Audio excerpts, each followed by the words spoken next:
I know this is kind of like a hard subject maybe to start first thing in the morning, although last year I have to say that I think it was the last session too, so that was even harder because everybody else wanted to just leave. So, and I noticed you guys are very excited. This isn't a Gallagher thing, you can move forward. I mean, all these seats. But by the way, that's just typical. Anytime you go to an event, people don't want to sit in the front row. I don't know what they're afraid of. So this year, I figured I'd start off by talking about just some of the incidents that have happened recently. I mean, since last year, we've had things like the Equifax breach. Do you guys all recall the Equifax breach, right? That's kind of a big deal breach, isn't it? It's not like the Target breach. Why do you guys think it's different? How is it different, the Target breach versus the Equifax breach? What? Yes. Equifax, the information that they have is much worse for you because they have your social security number, they have your credit history, they have your account numbers, they basically have everything. And then some stuff that you don't even know they have.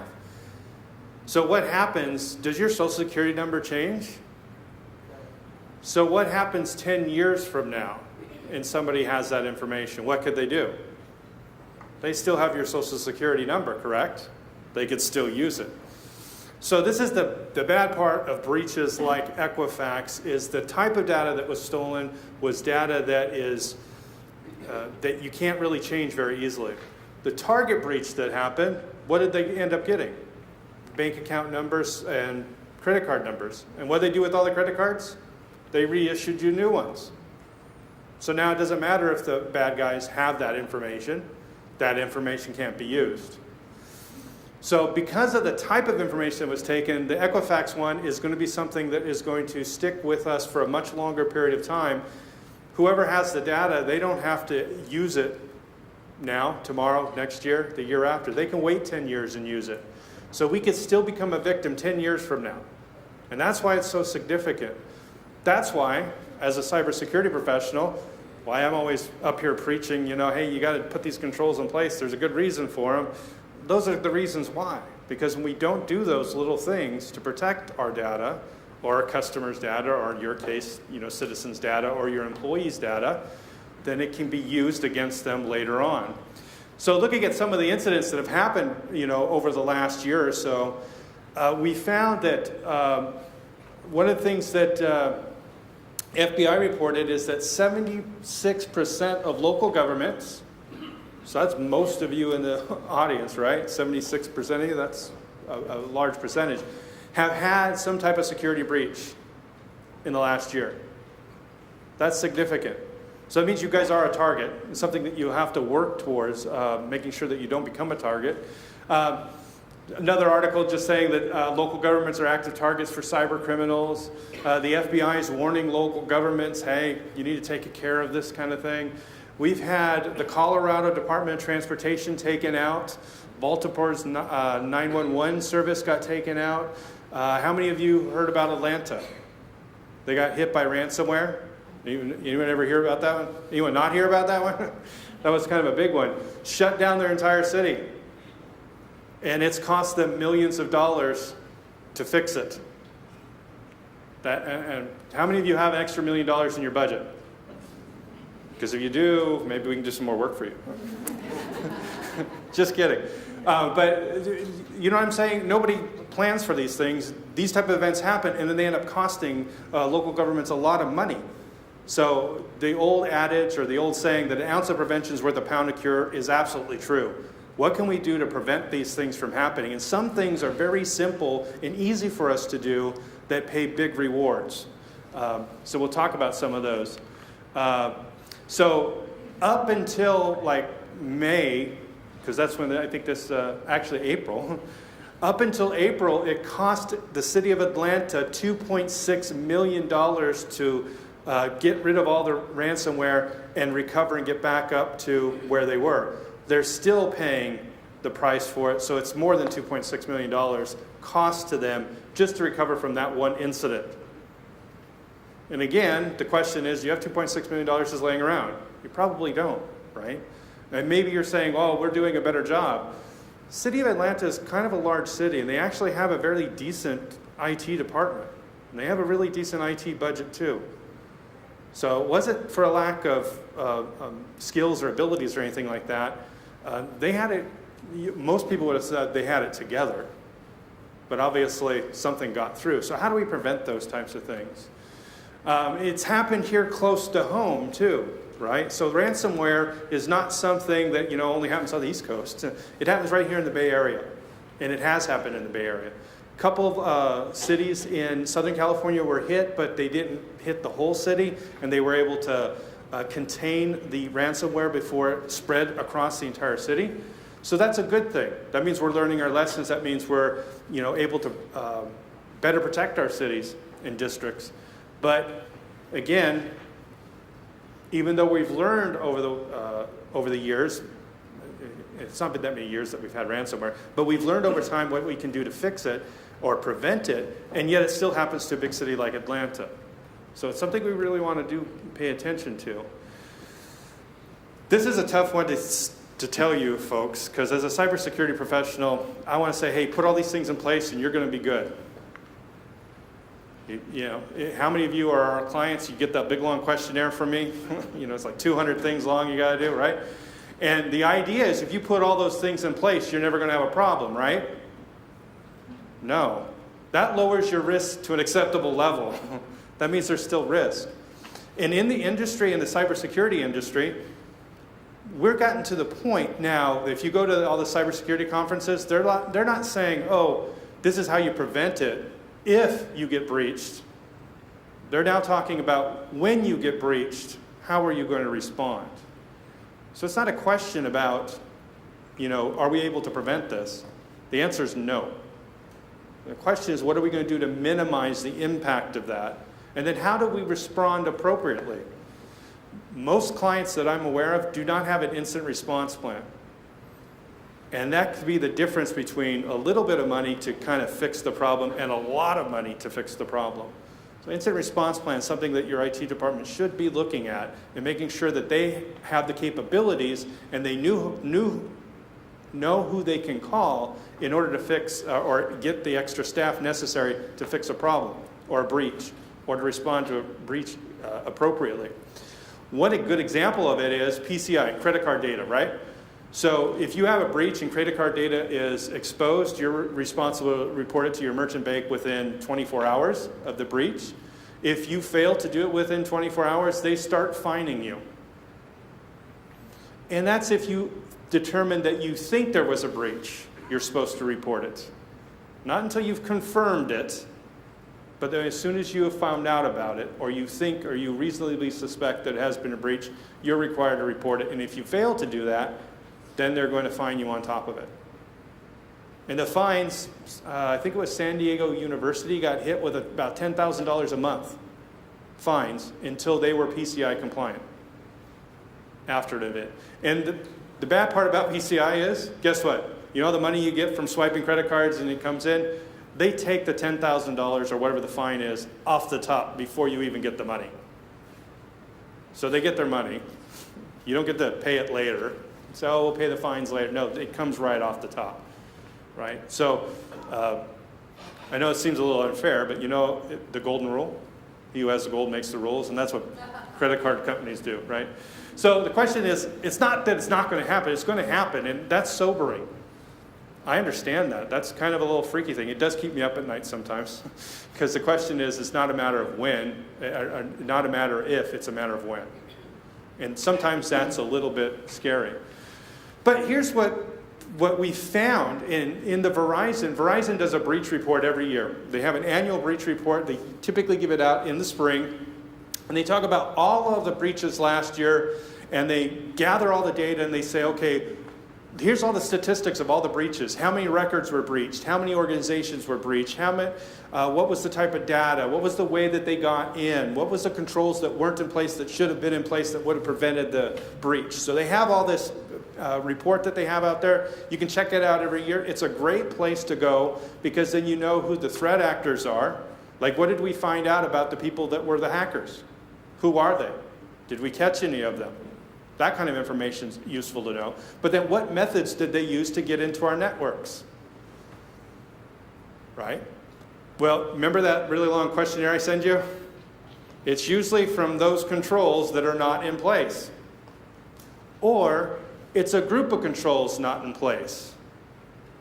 So it's not necessarily that just one control failed, it's that multiple controls failed. So, for example, like the target breach.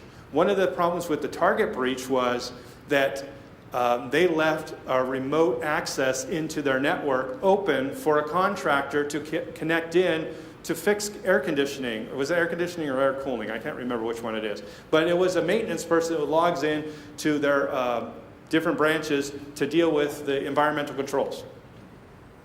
Nothing to do with the payment card system at all. But that gave the hackers a way into the network, and once in the network, because they didn't have proper segmentation, the second control not in place, they were then able to get into and find the database. Then the database was able to be manipulated, another control not in place, and then they were able to take out all the information that they wanted out of their database for the target breach. The Equifax breach. There was a known vulnerability, and we have a thing called patch management. So vendors give you software, and the software is never perfect. There's no perfect software out there. It's all broken. I'm just letting you know right now. That's a dirty little secret SIT people have. I'm telling you right now. It's all broken. It's all half-baked when it gets shipped. None of it's really good, right? None of it's perfectly secure. So there's always problems with it, and that's why we have patches, and we apply patches, and we update those things. If you miss a patch, a lot of people, how many of you don't want to patch your machine because you know it's going to reboot and it's going to take forever? And if you have a laptop and you want to take it home, you go to shut it down and it says, don't shut your laptop off right now because I'm doing a backup, but you want to go home, so you end up getting stuck there. Or you start it up Monday morning and it says applying updates and it says, spinning there just telling you, wait, it's going. Those are important. I know it's a real pain in the butt, I'll admit it, but it's really important.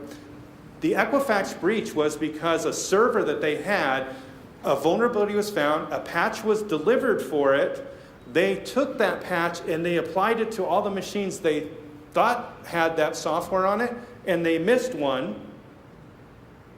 And the patch was only like 30 days old. So it was a brand new vulnerability, brand new patch. They missed it on one of their machines, they got it on the others. And that's what got the bad guys into their network. So patch management is like super hugely important. It's difficult sometimes to get IT folks or people in on board with the idea that we need to do that. And one of the reasons is it is an annoyance. I know I get the same thing too. I was sitting at my desk the other day because it was rebooting, and I sat there for like 15 minutes, and it says, you're going to be happy with the updates. I'm like, if I ever see them, right? I understand that, but I also understand how important they are. So with that Verizon data breach report, one of the other things that they found, of all the different controls that were not in place, in many of the breaches that happened last year, it was multiple controls that failed. So one of them being, like for the target, the external connection, and then the non-segmentation, and just other controls that were not in place. Had one of those controls been in place, it may have prevented them from being able to get into the network. Well, in 93% of them, a control that was not in place was dealing with what we call social engineering. How many people know what social engineering is? That's why the bad guy manipulates you to let them into your network.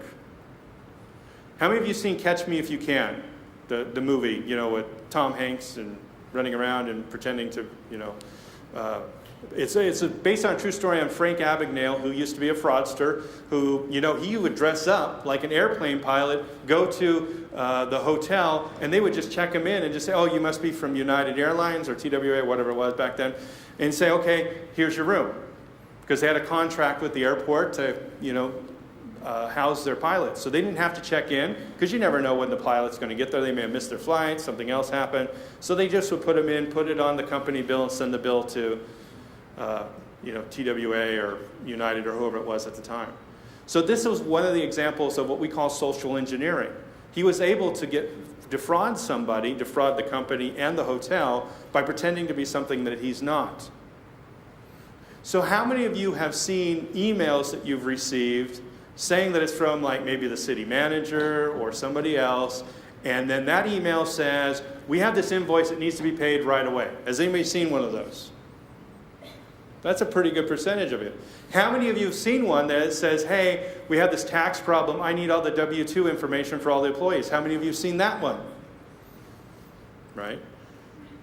I've had a client that actually got that email and somebody actually responded to it, thinking that they were responding to the city manager, and they send all the W-2 information for all the employees for that city to a hacker.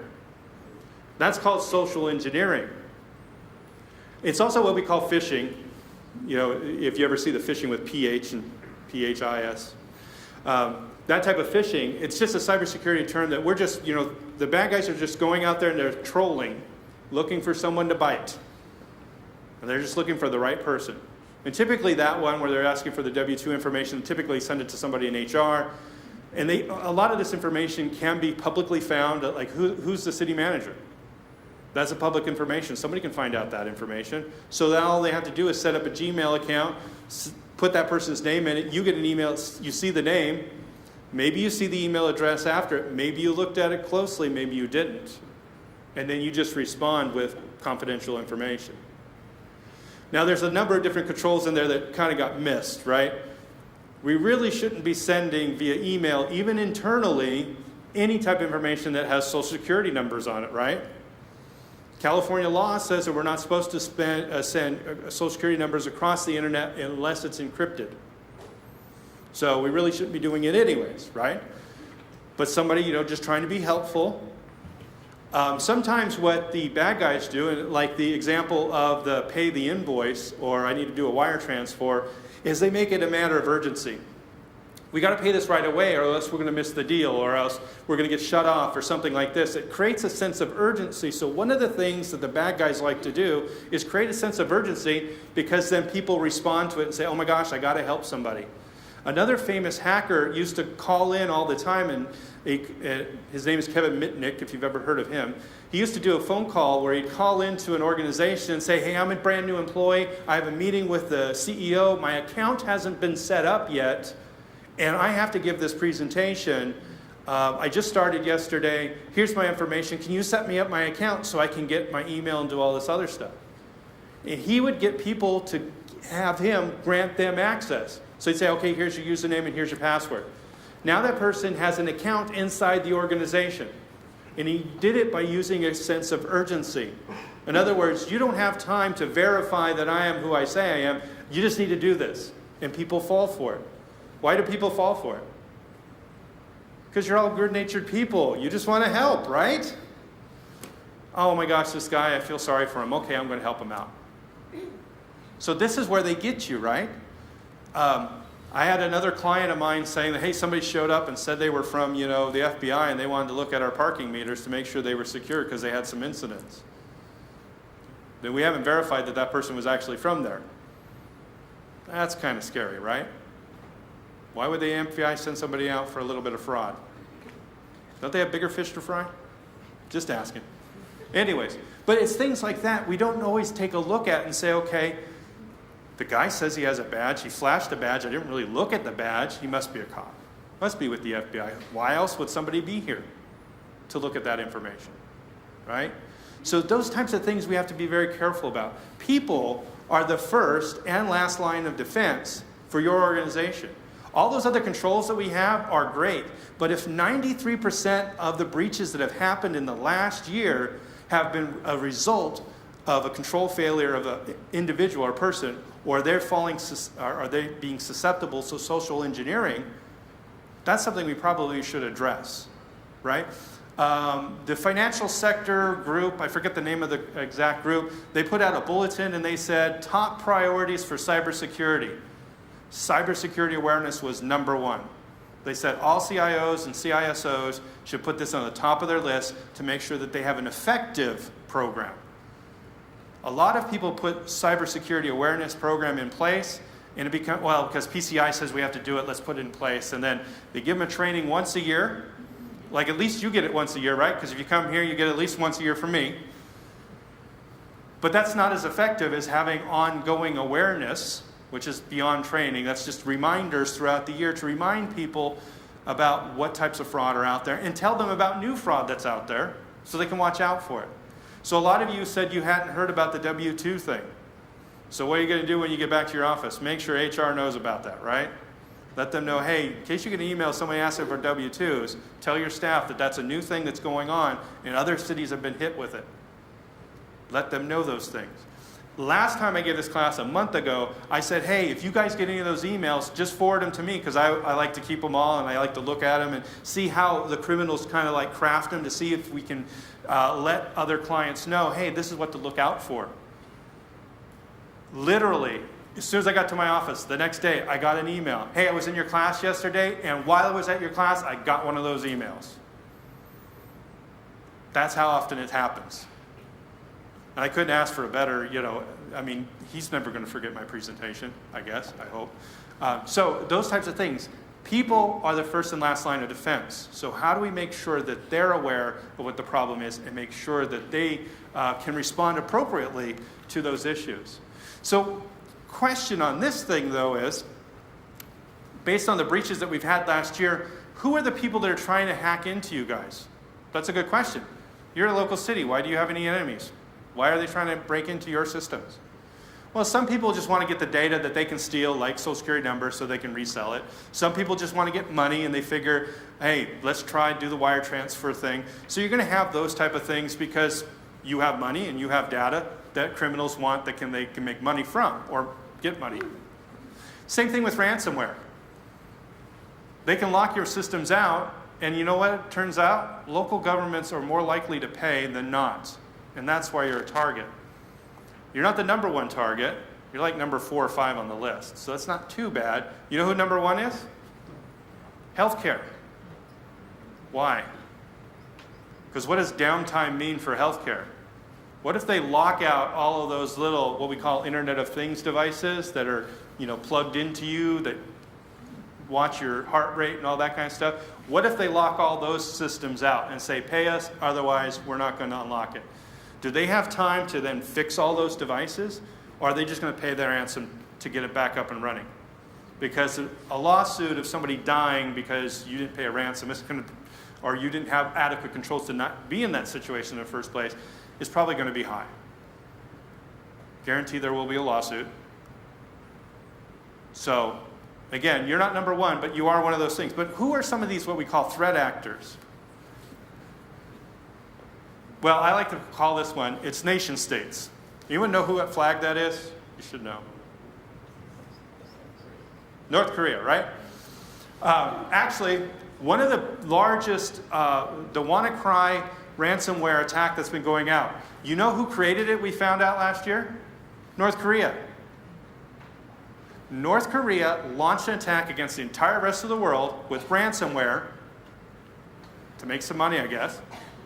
And do you want to know what type of ransomware was the one that hit the city of Atlanta? The WannaCry ransomware. So this is interesting. You have a nation state attacking a local government. Now, we don't know if it was actually targeted and they weren't like saying, hey, let's attack that city, or if North Korea just said, let's just attack everybody, shotgun approach, and see what happens.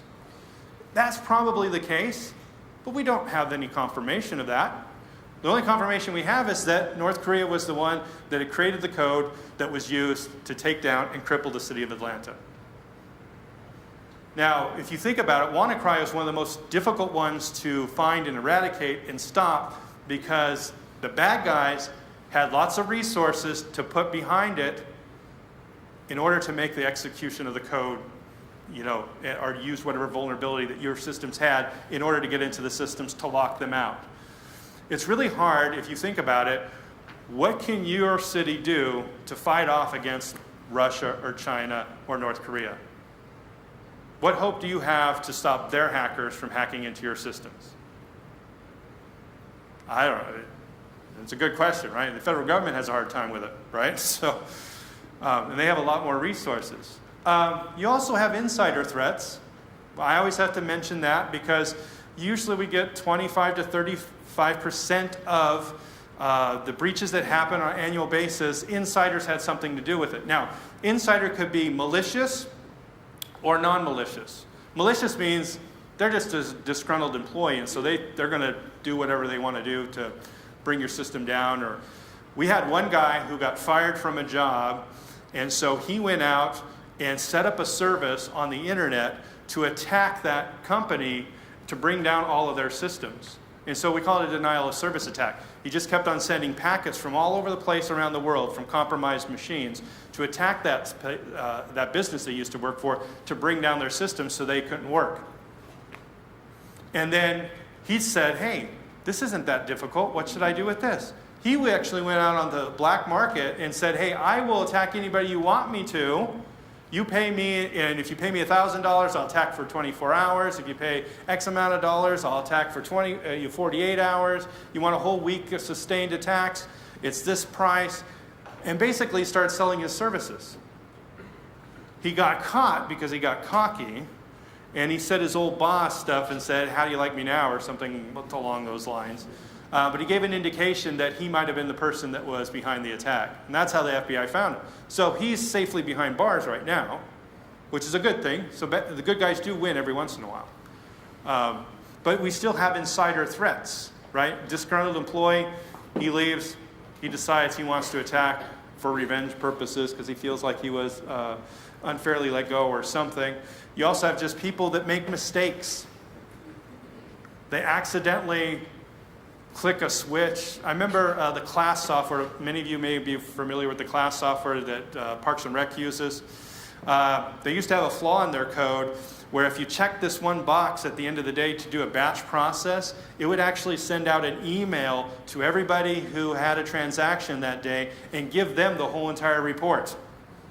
And the report included credit card number, expiration date, amount of the charge, all that information, and it got sent to all of those people. They fixed the flaw. I got a client call me very frantically on a Friday night when I was picking my kids up from school. We had a breach, what do we do? What was my response? What's your incident response plan? Well, our incident response plan is call you. Okay. First thing, let's figure out what exactly happened. Call the bank. Let's not delay calling the bank. Luckily, because it was a mistake of somebody and nobody broke in, the bank was like, okay, we don't consider this a large threat. It was only like 25, users that got hit. They just made them pay for credit monitoring for those users, and the banks reissued cards for all of them, right? So no big harm there. Maybe a couple $1,000s in cost to the city for that, but that was a mistake from an insider and also a flaw in software. So two things. Again, not just one thing, flawed software and insider, making an honest mistake. Because the insider did not want to do that, right? So we have insiders, and then we have the regular cyber criminals out there. They've always been out there. By the way, they consider this a business. Ransomware is just a business, right? They could do two things. They can break into your system, grab the data, take it out, and try and sell it on the black market. It takes a while to sell the information on the black market. You may not be able to sell all the information, and it has to be sold right away because as soon as the breach is found out, then the banks and all that find out, and if it's credit card information, they reissue credit cards. And then the information is no longer good. You can't sell it on the black market. So it has to be very fresh data, has to be sold right away, generally. Again, Equifax is a different case because it's Social Security numbers, your job history, all that other kind of stuff. So that can be used at a later date. It doesn't have to be as fresh. So that's one way that they can make money. The other way they can make money is, who's going to pay more for your data than you? Nobody. So go into your systems, lock your systems out, and then ransom you to pay them. Then you pay so that you get it done. Now, maybe you're able to recover it, but did you find out how they got in the first place? Are you preventing them from getting in again? That's the question. So yeah, you can recover. You can take the backups and re-put them back on your machines, and hopefully they work. We had a police department in the Midwest. They got hit with ransomware, and they said, oh, we're not going to pay the ransomware. We're going to just, we have backups. So they go to try to put the backups on the server, and guess what? They fail. So then they call the hackers up and say, hey, we'll pay for the keys to unlock the systems. They get the bitcoins, they send the bitcoins to them. Hackers say, okay, here's the keys. They go to the keys, and whoops, our systems, we wiped out all the data when we tried to recover the backups that failed. So now they paid a ransom, they still don't have their information. So you have to be very kind of careful about that, that's true. So the cyber criminals is a business for them. And by the way, we know enough about them because they are pretty blatant about putting information up online about their exploits and what they're doing. And they even have little hacker wars amongst each other. They fight amongst each other just like, you know, gangsters did in the old days for territory or whatever they're doing. Also, what the other hackers are doing. And one of the biggest named hackers, who we don't really know who the person is, and another really big hackers, they actually had a code of ethics. And one of them said, it's inappropriate for you to put ransomware on hospital machines because it may endanger somebody's lives. And we're not in this business to endanger people's lives. We just want to get paid. And the other person said, they left it open. It's their fault, the hospitals. I'm just taking advantage of it. And you're just a weak hacker or something. So they had this big feud going on for months, you know, online that everybody could see, you know, with whatever their names are on various dark websites and whatnot, all complaining about whether or not it's appropriate to attack or not attack a hospital, whether or not life safety is an issue or not. So you have all kinds of different people. The other thing that we found out about hackers and these cyber criminals is that they will actually take a portion of the money that they make. So if they send you ransomware and they cost you $100,000 and you pay the $100,000, they'll take that money, they'll take $50,000 out, and they'll take the other $50,000 and they'll put it into research and development and try and figure out new ways to get around controls. Find out new ways to get past your antivirus. Find out new ways to how to get around your firewalls, your users, all the different types of things. They'll try different campaigns with different emails to try to find out which way is the best way to get an employee to click on a link. And they'll spend just as much money as marketing companies do to find out the same way. How do I get somebody to click on an ad? It's the same thing. Hackers are so smart. When this goes back a little ways, but when the U.S. had reported that Osama bin Laden had been murdered, shortly after, not murdered, killed, whatever, shortly after that, all over the internet, people were claiming to have video of the event. And so guess what a bunch of curious people will do? They'll go and click on that link to find out, okay, I want to see this. And guess what? It's a link to a hacked site that if your machine's not patched, you would become a victim of their attack. So, cyber criminals spend a lot of money in order to figure out different ways of breaking into your systems. And so how are we going to deal with that? Again, in the last year, there's a rise in nation states being actors in this. And again, they have much larger intelligence gathering capabilities than the cyber criminals do.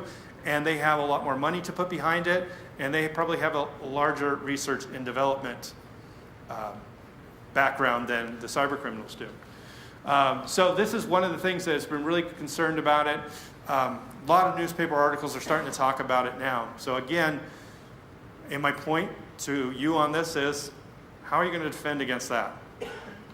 You do the best effort you can, but again, it's not a matter of if, it's a matter of when. So how are you going to be prepared for it? Instant response. And then how can you prevent it? If 93% of them is your people, how do you fix the people problem? Sometimes we call it like a human firewall, right? Because it's not a technical firewall, you know, but it's a human firewall. How do we get those folks to deal with it? So what are some of the different types of attacks? Big one now is phishing and social engineering. So one of the things that hackers like to do if they really want to get into your city and get code onto it, how many of you have ever seen that show, Mr. Robot? It's actually a good show if you ever see it, at least the first 2 seasons. One of the things, they show a lot of actual very accurate information about how hackers actually do their job. And one of the ways that they talked about was taking a USB stick and dropping in a parking lot of a jail facility that they wanted to break into, hack into, and their systems were disconnected, so they were having a hard time doing it. So they just took a USB stick that had malicious code in it, put it in the parking lot, waited for one of the security guards to pick it up, and then plug it into one of the systems inside the prison. And then once that plugged into the prison computer, it infected the computer and then made a phone home to the hackers on the outside world. And then they had control of that system after that. That was in the movies or in the show. But that's a very actual, this is one of the ways that hackers actually do it. Now think about this. The average amount of employees that will pick up a USB stick in the parking lot and plug it into your computers, what do you think the percentage is? It's like 70%. That's huge. You know how I can get it up to 90%? Over 90% is almost 97%. You know how I can get it up to 90%? 97%? All I'd have to do is put a city logo on that USB stick and drop it in the parking lot. And more people will take it and plug it in. How do we know this? Hackers talk about this stuff on hacking forums. Again, the person being the weak link in this instance. And how do you fool them? I mean, if you pick it up, what are you going to think? Oh, I don't know what's on there. It could be the city council members. It could be the city managers. It could be HR. I don't know what's on that. I better pick it up. Now I have it. What am I going to do with it? Oh, I'll just plug it in, figure out what's on it, and then give it to the right person. Again, you're just trying to be helpful, right? So best scenario is you find one of those, give it to your IT folks and say, I found this in a parking lot. You may want to scan it or something or put it on an unconnected machine to make sure that it is a legitimate, actual USB stick, or maybe just destroy it. And if the data was on there, because it could happen that somebody could drop a USB stick in the parking lot. It happens all the time. Fell out of their bag or whatever it is. But that's one of the ways that people are getting into systems now. And it seems to be a very easy way to get, if you can get over 90% of the people to actually do it, that's really good. Same thing with the clicking. Having someone click a email that says do this or don't do this, and they click on it.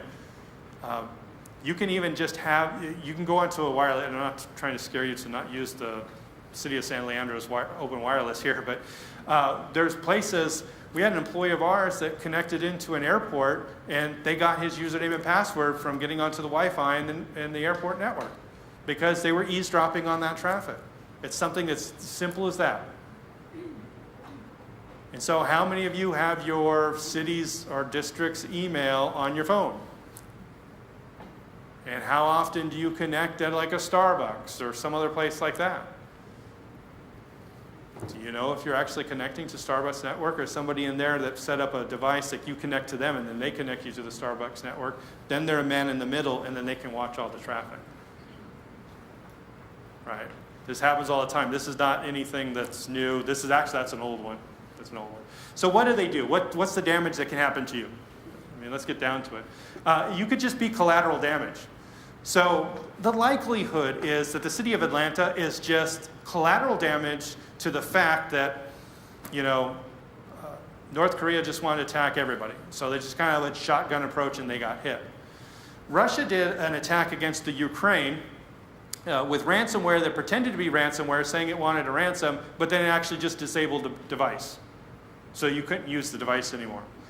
That attack that Russia had was launched at the Ukraine, not the rest of the world. But the rest of the world, as collateral damage, has spent over $1 billion cleaning up the mess. That's not what the Ukraine did with it, because they got hit really hard. But places in England and in the United States got hit, because once you get a virus out there or some kind of malicious software, it kind of goes around the world, right? The internet's everywhere. So it kind of got outside of just the Ukraine. So the attack was against the Ukraine from Russia, but it spilled out elsewhere. And that spilling out elsewhere cost over $1 billion. Now that's some walking around money, right? That's not chump change. That's just from collateral damage. They can hold your systems ransom, like happened to the city of Atlanta, lock them out. I think it happened to Baltimore's PD or their 911 system. It happened to Colorado Department of Transportation. I mean, lots of different places. A couple places for the state got hit, but luckily they were able to recover from them. Sometimes like the NotPetya, the Russia attack against Ukraine, it's just meant to destroy systems. Mostly attacking not IT, but using IT to get to what we call operational technology, or OT, which is sometimes your Internet of Things, but also just the things that run the power grid, pumps for the water supply, all those types of things also being attacked and being destroyed just so that Russia could take advantage of the Ukraine. Or they could just steal the data and then try and sell it on the black market. Now, let's think like the bad guys for a second. Let's talk about cyber criminals. We're a cyber criminal. You're all cyber criminals now. Now think like this. You're in business to make money, right? You've just broken into city of X. You're thinking, okay, they probably don't have a lot of personal data, so maybe I'm going to do a ransomware attack, right? So you launch your ransomware attack, locks out their systems. But hey, we're smart business people, right? I could probably also make money if I copied that information out and then also sold it on the black markets. So let me see if I can find any HR files here. Maybe there's an HR database. Let me see if I can pull the information out of that. So even if I encrypted it, I have the encryption keys, so I can take the raw files, decrypt them, and then get the information out of it. I can go sell it on the black market, and I can still get my ransomware payout. And guess what, cyber criminals? Just like Target likes repeat customers, guess what cyber criminals like? They like repeat customers. And if you become one of their customers once, they're going to definitely go for you again, especially if you pay, because if you pay, they know you pay. Right? I know this person buys and this person never buys. I don't keep on talking to that person that buys. And so we've actually found that some people that have been hit with ransomware become 3-time victims. Again, if you do get hit, just recovering the backups, that's just the beginning. You need to figure out how they got in there in the first place and stop that. And if it's the people clicking on something, you got to figure out how to stop that too, right? So how can I make you cyber safe? So how can I make you a cyber hero, right? You guys don't want to be cyber heroes. You go back to IT people and you can be the cyber heroes for them. So what can you guys do, or what can your cities do to kind of, deal with all of this? So first thing you do is that big long questionnaire I sent you. That's NIST standards, the National Institute of Standards and Technologies. It is what is recommended for local governments. They don't require local governments to do it because then they'd probably have to provide funding, right? So now they can just recommend it and then it's on you to implement it. So it's not enforced. You don't have to do it. But this is an important thing. If you implement all of that, you're still at risk. It's just your risk is lower. So not doing it, what do you think it puts you at? Really high. For example, antivirus, right? Pretty much everybody has antivirus these days. Remember what I told you about the cyber criminals. They spend a lot of money in research and development to figure out how they can get around the antivirus. So organizations that have been hit with ransomware, like 93% of them or 92% of them had antivirus that was up to date, installed, and working properly, and they still got hit. So antivirus is not enough. We have to add all these other layers onto it of controls. And in the cybersecurity world or information security, we talk about layers of defense, just like a castle in the old days. You'd have a moat, a wall, another wall. You'd have people, dropping hot oil on the bad guys and all that kind of stuff. You had multiple layers of defense. And then, before you got to the goal, there'd be in the center of the castle, and there'd be, maybe a dungeon on the way, and maybe some, locked doors and stuff like that. So there's multiple levels of control, and if one of those controls is just enough to keep them out, then the gold's safe, right? Think of your data as the gold, and think of all these different things, people, firewalls, antivirus, all these other things, as being a part of layers of defense, right? Same concept there.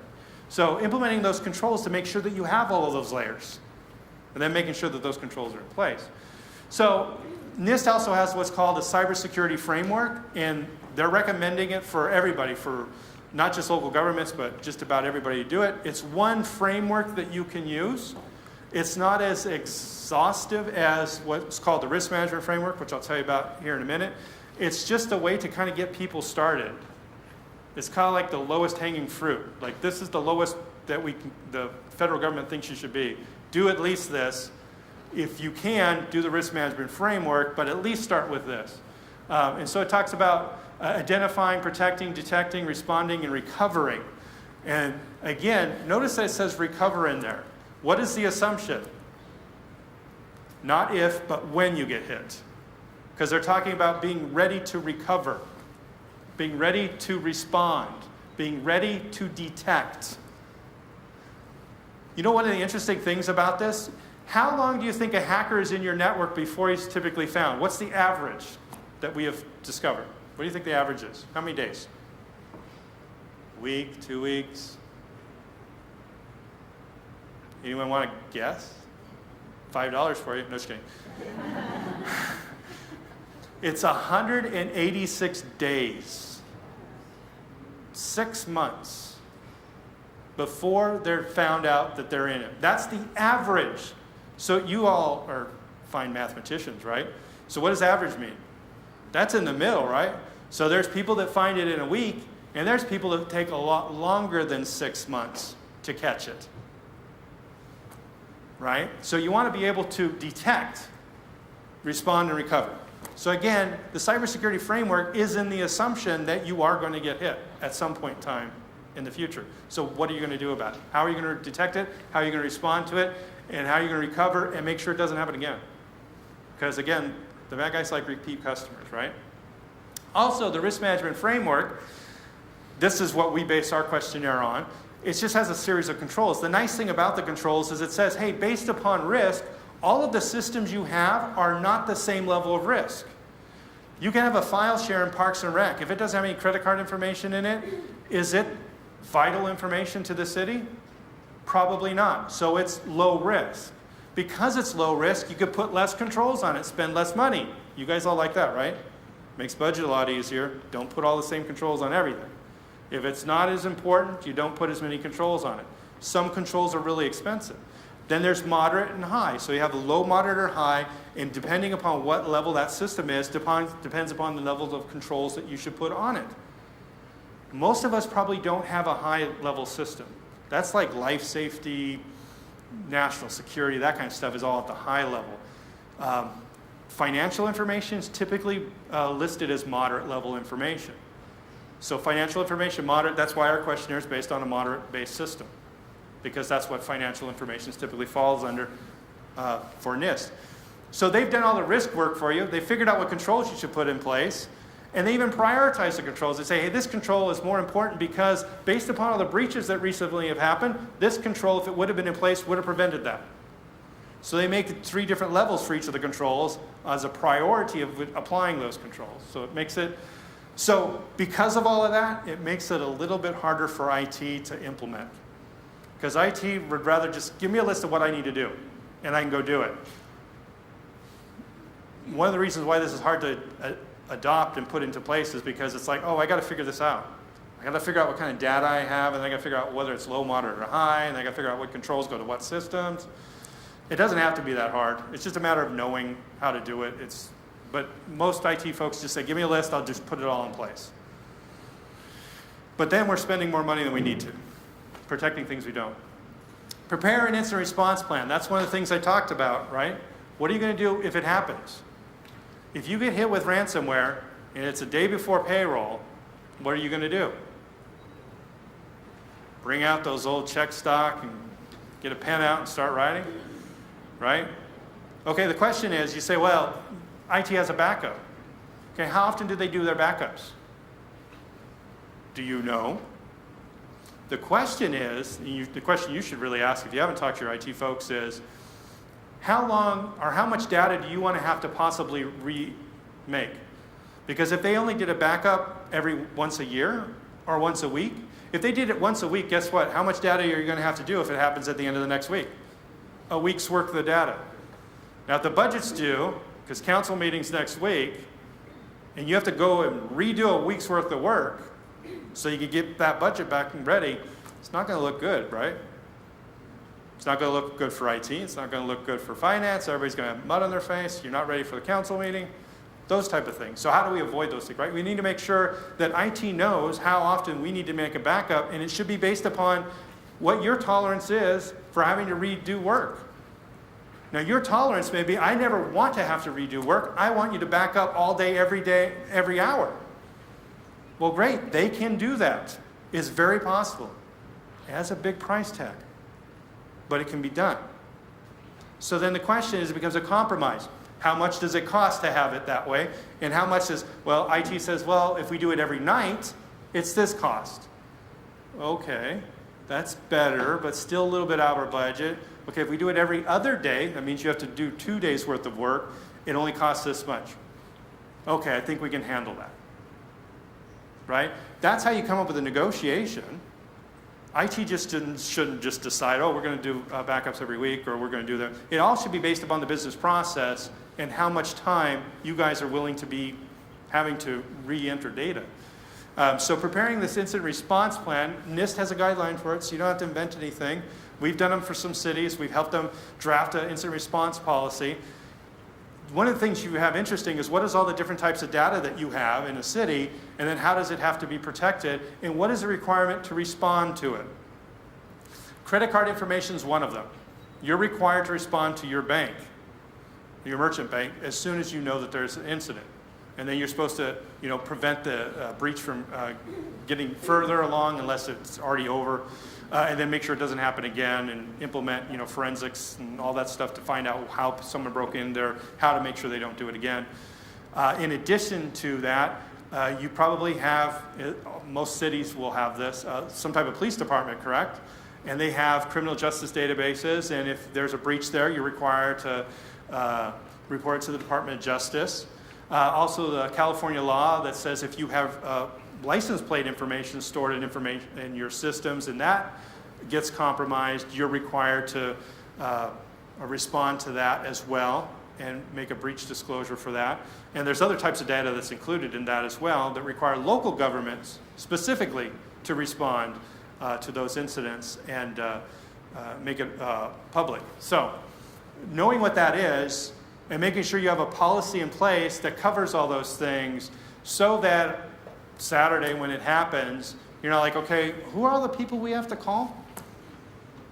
Right? Who are all those people? Do we know anybody at the Department of Justice? Where in the Department of Justice are we supposed to call? Who's our merchant bank person? Where do they have a contact number specifically for it? Yes and yes and yes. They all have that information. But it's nice if you had one document, you pull it up and says, okay, first thing we need to do is shut down the systems, or we need to do this, or we need to do that. IT needs to call in help because they're probably going to they probably don't have the staffing to deal with a breach. So they already have to have a relationship set up so that somebody can come in an emergency situation and start the process of either recovery or eradication, as the case may be. Who determines whether it needs to be recovery or eradication? Who makes the decision that you're going to preserve evidence or bring the system back up in time? Those are mutually exclusive. Because if you bring a system back up online, you may be deleting evidence. So do you want to be the person making that decision? I think that goes all the way up the chain of command. Maybe the city managers make that decision, right? Right? Because we're going to destroy evidence here in order to get systems back up online. But we have a mission to accomplish, and we still need to do it. So who makes that decision? Those types of things are coming. Creating a security awareness program. Now, I was talking to one of my clients, and they said, hey, I read this article. This security guy said, don't have a security awareness program. He said, because it's a waste of time because nobody does it right. All right, so nobody does it right. Does that mean not to do it? No, it means to do it right. I told the other person, I said, look, I don't know who this guy is, because it's just his blog, it's just his personal opinion, but every different security standard says have a security awareness program. And yes, a lot of them, because people do it because of PCI, they want to check a box, right? I want to make sure that I'm compliant, and compliance says I have to do this. So once a year I'm going to tell my people, PCI this, PCI, don't do this. And then that's it. That's not an effective program. I agree with him. That's not an effective program. That's not necessarily worth doing. But that's not what a security awareness program is. It's something that's longer, more engaging over a period of time. You can even test these things. We have a program where you can do security awareness tests. So you give everybody a class, and then guess what we do? You go drop those little USB sticks in the parking lot and see how many people do it. After you've told them not to do it, how many people still do it? You'd be amazed. I think it's like 25%. After you just told them, you gave them a class, this is why you don't do it, they will still pick up a USB stick and stick it in a city machine. We found that over time, like over a year, if you've been sending them like emails on a monthly basis, you don't want to send them an email every day, but on a monthly basis to say, hey, new type of cybercrime, just be aware of this, and just remember, if you see something, say something, or whatever you want, whatever your message wants to be. If you do that on a monthly basis, we found that by the end of the year, you almost have nobody clicking on anything, nobody sticking crazy USB sticks in. That human firewall gets a lot better. And what does that do to your risk? It lowers it. And if 93% of the breaches that have happened last year are related to the human element, making the human element better is really what we want to do. So Security Awareness Program, NIST has a guideline for that too. They have hundreds of guidelines, by the way. I'm not going to go over all of them with you, just the exciting ones like this. So they do have one for a Security Awareness Program. It talks about the same kind of stuff that I talked about. Also talks about making sure people have the appropriate training. Your cashiers, do you train them about PCI? So a lot of people, well, what am I supposed to train them about PCI? One of the things is, do they notice that the card swipe or card connection device, has it been tampered with? Has it been tampered with? Do you tell them that if they know that if it looks like it's been tampered with, who to talk to?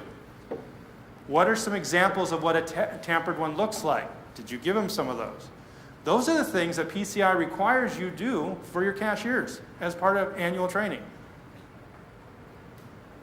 So those are the types of things that you have to ask yourself, are we doing those types of training? But then it goes beyond PCI too, because we do like a class that kind of covers cashiering just in general, because it covers the PCI, but also the Visa card acceptance guidelines. And this is a good example, because if you tell people why you don't want them picking up the USB stick and sticking it in, they're more likely not to do it. If I just say don't do it, and I didn't tell you the story about how people plug it in and how people get into it, people still do it. So for example, how many of you, because you are in finance, so some of you may be cashiers, maybe not, but you know cashiers. What do cashiers do if they get a credit card and on the back it says CID? What does Visa say you should do? This is my first question I guess I should ask. You're supposed to look at the ID. What? You're supposed to look at the person's ID. No. That is not what the Visa card acceptance guidelines say. Visa card acceptance guidelines say, read the back of the card. It says void if not signed. So what is that card? Void. What do you think they want you to do with the void card? Not process it. I'm not telling you to go change everything the way you do it, because there's more to the story than that. That is what Visa says to do. Now the customer has asked you, or the citizen in this case, has asked you to check their ID. So what do most merchants do? They check the ID. Here's the problem with that too. Visa actually has in their guidelines also, don't ask for ID. How many of you ask for ID? As a part of the transaction, not because they're getting a business license, you need to know who they are. That's different. But as part of the transaction, checking their IDs. What if the person says, no, you can't see my ID? What are you going to do? Visa says, process the card. It's considered discriminatory to not process the card. Now think about that, especially in this state. Some of you cities may be in this category, but what if an undocumented worker, are they going to have ID? Probably not. So now undocumented workers, if they're going to make a payment or something like that, guess what? Now we're discriminating against them because we're not going to. And Visa doesn't really care whether they're undocumented or not. They just want their money, right? So they want you to process the card. So that's the reason for it. Now that I've explained the reason for at least that part of it, you guys understand, and you're like, okay, I can make an informed decision. The reason why you look at the card on the back is there's the whole process of how a card is supposed to be accepted. Someone comes in to make a payment, and if it's a swipe, not a chip. By the way, with chips, you don't have to get a signature. You don't have to look at the card. They put it in. They follow the on-screen prompts. They pull the card out. You never have to look at it. You don't have to get a signature. As of April this year, you do not have to have a signature if you do the chip-based PINs. And it may be cheaper for you, too, to do that. You have to check with your merchant bank to find out about that. So you want to go, if you can, away from the card swipes to chip Because if you use a chip, typically they will give you a lower rate than if you're doing swipes. Not all merchant banks do that, but most have some type of program that if you're doing chips, because there's less risk. So one of the things that, the reason for having you look at the signature on the back is when you swipe the card, on the screen should come up the last 4 digits of the card. The cashier should look at the last 4 digits of the card and make sure they're the same. To make sure somebody is not using a false card, that they put fake information in the mag stripe, because that's easy to do, right? Because that happens all the time. Where's it happen the most? In restaurants in California, where this fraud happens. Why? Because you give somebody your credit card, they go away, what are they doing with it? And then they come back. Some of them actually have little pocket swipers, swipe the information, copy everything off, go get another credit card, put that information on, and they go make payments or whatever they're going to do with that fraudulent card. That's why we check the 4 digits. Now when you tell cashiers that, they're like, oh, that's why I'm supposed to catch the 4 digits. The other thing is, if you tell them when it prompts you for the zip code, why do you want to do that? Because that's address verification. Because card swipes are the highest level of fraud. And in order to reduce the fraud, asking for the zip code, and if you ask for the zip code and you put it in, typically the transaction rate is less because it's less risk. That's why the card companies want you to do that. The final control is when you give them you're supposed to give them the receipt, they sign it, and then you compare the signature on the card with the signature that they just signed. Because what do criminals do? They don't try to learn what the signature is, they just sign whatever. And you would be able to tell instantly whether or not the signature on the back is the one that's the same. That's the control. If you say CID, you can't see it. And if you ask them for ID and they say, no, I don't want to give it to you, now you're in a pickle. So when you let the cashiers know, or you let the trainee know why they're doing what they're doing, it makes more sense. They're more likely to actually do it in the future. Now, I'm not telling you to say, no, don't take it if it says CID on it. I mean, the citizen has asked you to check their ID. I say check their ID. But as a compliance person, I can't tell you that. I had to say follow the rules, right? So the other thing you do is make sure that IT is aligned with your organization. There's different ways of doing that to make sure that your risks are also being addressed, and the risks are related to you. When I told you about the backups, and this is how you align it with your organization. Whatever it takes you to process payroll or the budget or whatever it is that you're doing in finance, right? How much downtime can you tolerate? The controls that they put in place should be aligned with that. And these frameworks help you make sure that that happens if they're implemented correctly. You're supposed to address the risk. The risk is that you can't do payroll, or you won't be able to do it for a week, or this or that. Okay, now how do we make sure that that doesn't become a problem? Well, we need to have backups. Well, how often do we need to have backups, right? So that's where these frameworks come in place. The COSO framework, internal control guidelines, and COBIT all focus with IT. Now, COSO and the internal control guidelines don't specifically focus on IT, but they do say, hey, in IT, you should do these things. They don't tell you how to do them, right? Well, one way to do it, you implement the risk management framework, the NIST ones I told you, or COBIT with it, or COBIT separately. They kind of have a lot of overlap. COBIT's more in line with COSO framework, but NIST will cover it as well. So doing those types of things.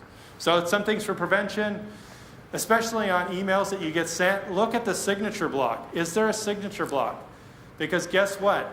That email that was received saying that it was from the city manager from a Gmail account didn't have a signature block on it that person normally has. That should have been an indication. And the next indication should have been the Gmail account, right?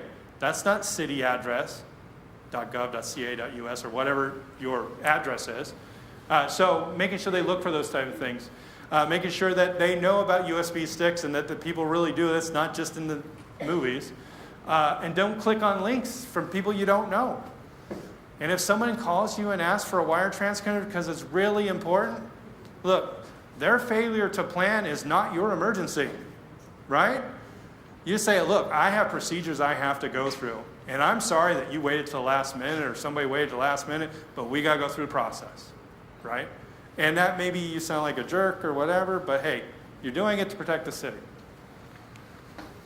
So things to do, to prevent ransomware, make sure you have backups, make sure you do some type of risk assessments, patch management, like Equifax, make sure you patch everything, right?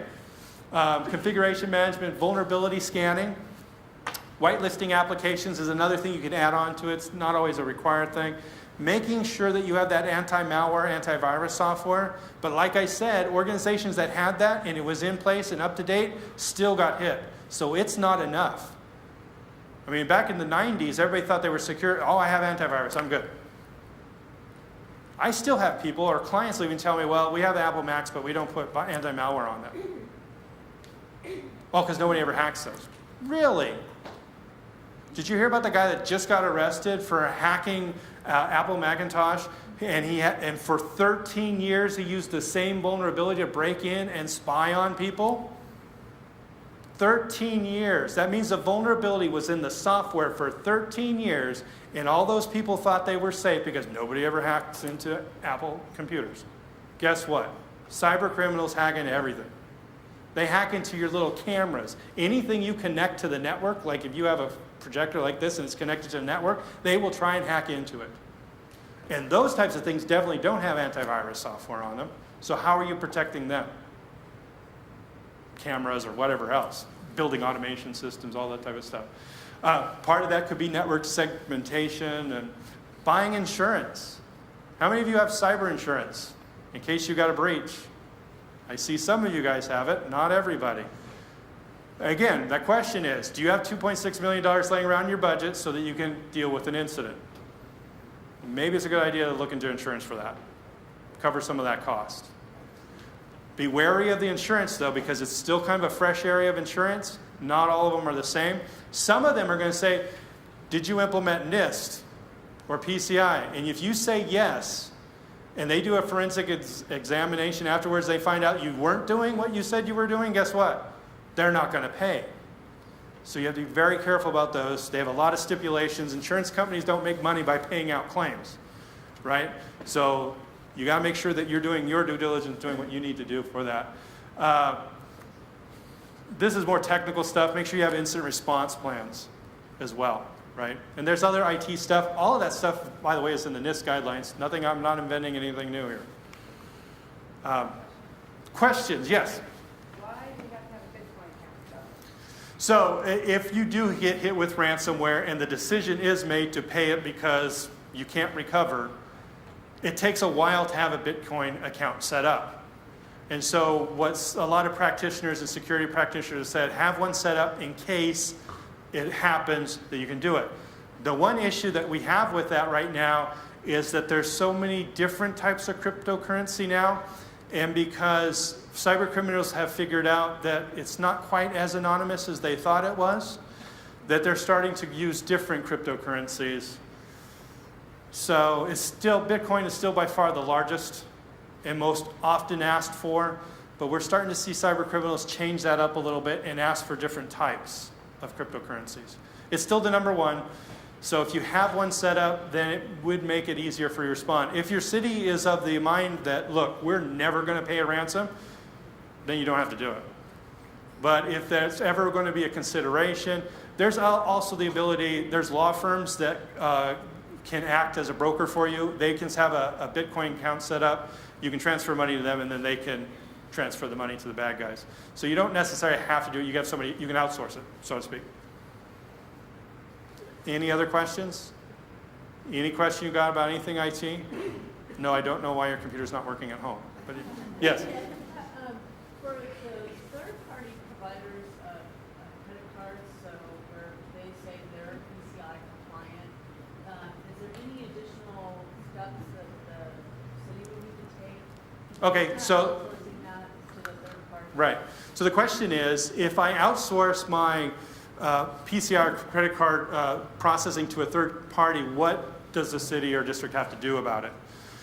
So what is my compliance things? The merchant is always responsible. The merchant is always having to be PCI compliant. But what do you have to? What does that mean when you've outsourced it? It means that you need to do your due diligence and check on them on an annual basis to make sure that they continue to be PCI compliant. Because PCI compliance is not like you get a checkbox and now you're PCI compliant forever. No, they have to have audits every year. And are they passing their audits? If they're not passing their audits, then the city has to make a decision, because if they get hacked, the city's still liable. So you want to make sure that they're PCI compliant. The other thing is, I do some consulting work for some clients, and I was working with a water district in Southern California last week, and they have outsourced their utility billing system to outsource places, all cloud-based, but there's still card readers that are in their network. And so they've implemented what's called a P2PE solution, which is a point-to-point encryption. What does that mean?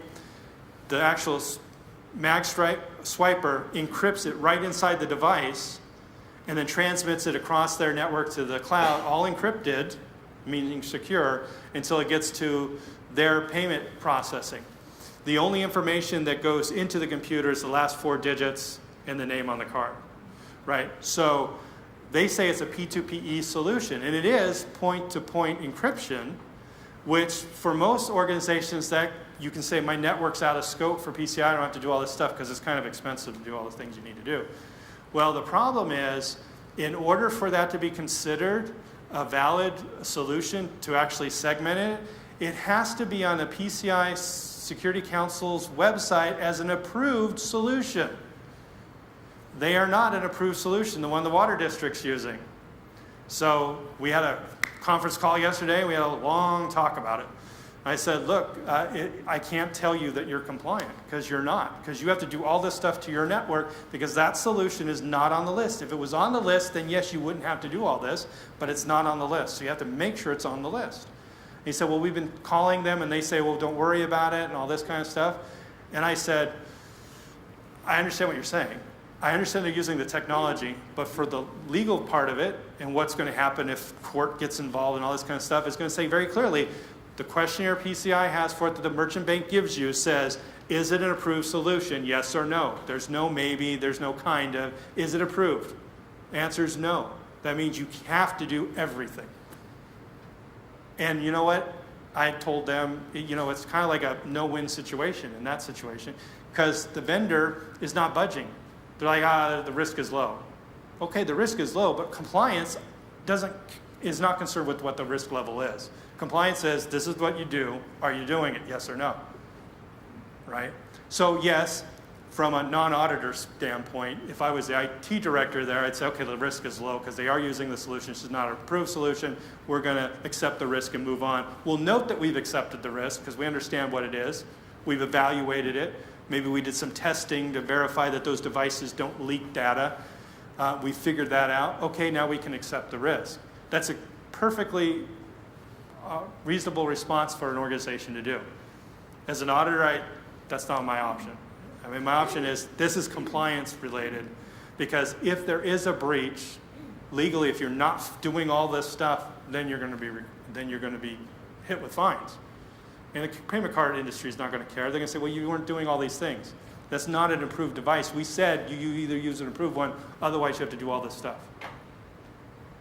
So you kind of get stuck between a rock and a hard place. Question?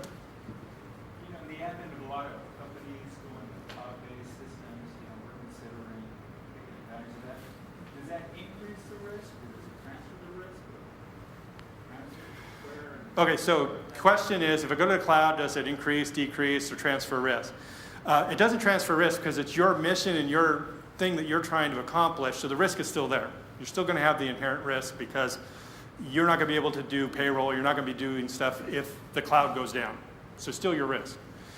Now, you've moved the management or the mitigation of the risk to some other third party. The question is, okay, do they do a good job of mitigating it to an acceptable level? Generally, I would say yes. But you have to be careful about it, because in this payment utility billing system, I don't know what they're doing there. They are listed as a Visa for their online platform, not this platform, but their online platform for online payments is listed as an approved Visa service provider, but this other part is not listed. So you have to be careful about it, because even though the cloud service provider is providing two different services, both services fall under different hats, so to speak, under the compliance side. If you were looking at other types of cloud services and what they're doing, the smaller the company is, the less likely, you have to there's all these things that you go through to evaluate a cloud service provider to see whether or not the risk is going to be lower or not. One thing you could always ask is, do you have an external audit? And can you give me the information? Is that the SOX report? Yeah, like a SSA 16 or a SOC 1-2, those type of reports. There's some other ones that they can do where they have an audit, someone comes in and audits them. You want to look for those types of things, and you want to see, you know, how well are they doing. And they usually get them done on an annual basis, so you would check it on an annual basis. Now, I found that most of them, like if you go to most of the city financial type of, like Penimation, SunGuard, whatever, most of them are having it so that, like I have to sign an NDA to get a copy of it for evidence for the audit or whatever it is, because they don't just give it out. So they're semi-transparent, but they're not fully upfront transparent. Companies like Microsoft, if Office 365, they're completely transparent. I can log into the portal, I can go to the compliance section, and I can pull up the last 3 years' audits for the data center that my data's in, and I can look at it. I can look at their report, what they reported back, what the auditors found, their response to what the auditor found, what they did to remediate it. All the information's right there. They give it all to you. Also, another great thing that they do on that one, and I'm not trying to say Microsoft better than everybody else, but they did a really good job, is they said, okay, that NIST framework and PCI framework, the two that we've talked about, okay, here's what we do in the cloud for that. All the controls, this is what we do. Here's all the ones you need to deal with. So it's very clear for the organization, what do I need to do? Well, Microsoft doesn't handle provisioning, setting up new user accounts, or deleting them if the user leaves the organization. That's up to you to do that. So in the controls where it says you delete users on a timely basis, right there on the item, it's going to say, Microsoft doesn't do this, you need to do that. So they make it very clear what you need to do. They have a very nice website for compliance, tools and things, and you can go into the website and say that you're doing all those things, and then you can get a report what still needs to be remediated. So generally, in general, the general way that I answer the question is, yes, it's probably less risk than your systems, because they have to typically do audits, and they typically have the esoteric experts that are dealing with all this system, but that doesn't mean anything, because Google's had more than once, there's been a news article where someone logs into their Google Drive and they got somebody else's Google Drive. So there's a problem with taking the authentication account and linking it to their proper data. I don't know if they fixed that, but that was at least twice that's happened in the news, probably 3 years ago. I haven't heard any recent reports, so they probably fixed it. But it's those types of things, as part of your due diligence, is just to say, okay, is anyone having any problems with these cloud service providers, and what are they doing? One problem that you can have is, what if they go down? What if they go out of business? What are you going to do? How do you get your data back? We had a situation where we had a cloud service and we put our data up there and we decided we're bringing it back. It was too expensive, it didn't do what we wanted, and we went through the whole process, and they made it as difficult as possible for us to get our data back. They like literally mailed us a DVD with all the files just scattered. They weren't in any order or anything like that, and they didn't even have names on them. It was just a bunch of numbers. We basically had to open up every one of those things to find out where all of it goes and reconstruct a whole file structure to put it all in. So you got to know that up front. I have a whole other presentation on cloud security that I could go over with you later. Not today. But if you want more guidance, I can give you that. Just doing your due diligence, make sure they're doing theirs. Any other questions? All right. Stay safe out there. You guys can do it. Don't click on stuff.